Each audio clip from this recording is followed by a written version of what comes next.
Great War turned humanity into a race of scavengers, its survivors sifting through the ruins of their past glories and failures.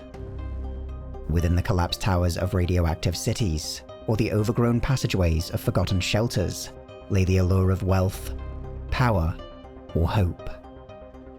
A salvaged robot might work a field without complaint.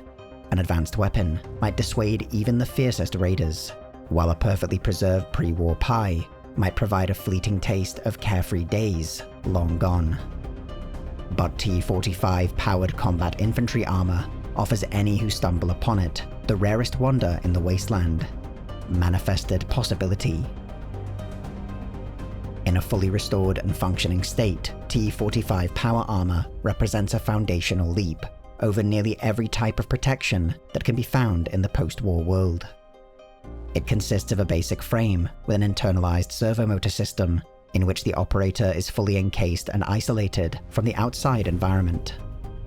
Hundreds of physical manipulators throughout the frame respond automatically to its wearer's movements and gestures, while simulating control of stiffness and touch perception.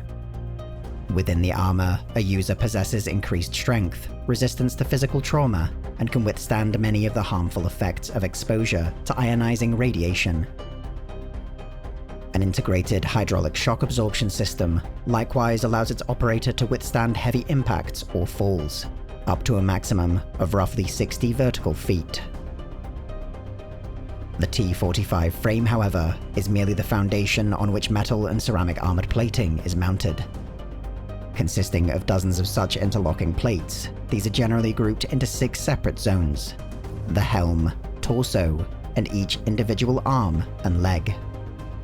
A fully plated suit of T-45 armor is further resistant to nearly all small arms fire, and even many heavy weapons. The modular nature of the armor allows it to undergo substantial field upgrades and modifications. The most common such alterations are typically intended to harden the suit against especially hazardous environments. Other less common upgrades include the addition of headlamps, targeting systems, sensors, medical suites, radiation scrubbers, stealth systems, or even jetpacks. The only real limitation on the T-45 is its power supply. This is provided by a fusion power plant integrated directly into the suit chassis. This must be periodically replenished with fusion cores. Fully fueled and limited to only moderate usage, a T-45 could operate for almost a century, with that shrinking to only a few years, or even days, depending on the strenuousness of the armor's activities.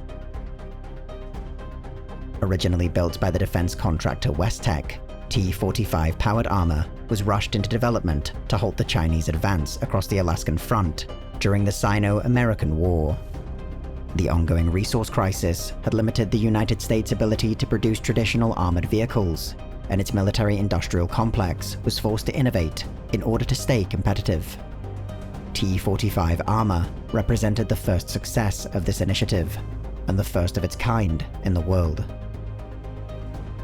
Upon its deployment in 2067, it quickly and decisively succeeded in this objective, proving the viability of power armor and spurring its further development. Despite its effectiveness, T-45 armor had only been intended as a stopgap model, utilizing existing technologies before it would eventually be replaced by more advanced lines. The requirements of the Alaskan campaign and other fronts worldwide, however, ensured the T-45 remained in production far longer than originally intended. Incremental upgrades, known as the T-45A, B, C, D, E, and F models, would all go into mass production, each offering increased mobility and protection over the preceding lines. A decade after its first use on the Alaskan front, T-45 power armor was in the process of being supplanted by the newer T-51 and T-60 lines. Nevertheless, at the time of the nuclear exchange between China and the United States, it remained the most ubiquitous kind of powered armor in service.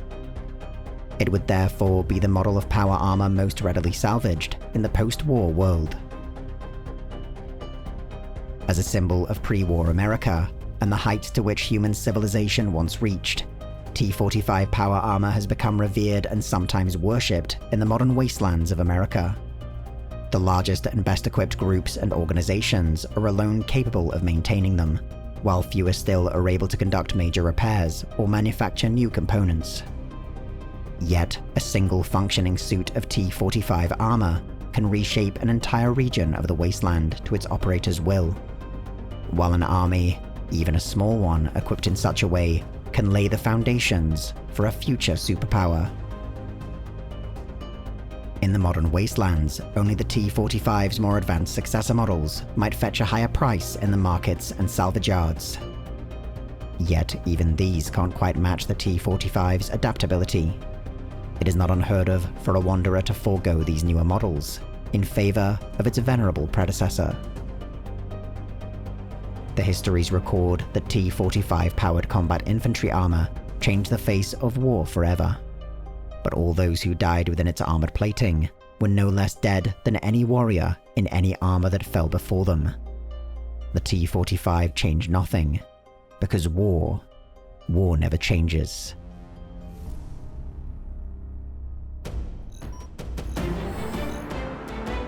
In Arsenal, the Templin Institute investigates the weapons, vehicles, and other constructs from across alternate worlds. If you've enjoyed this video and would like to join the Templin Institute, consider pledging to our Patreon page. Along with increased security access, you'll be able to vote in polls to determine future topics, get custom wallpaper every week, and receive some other exclusive rewards.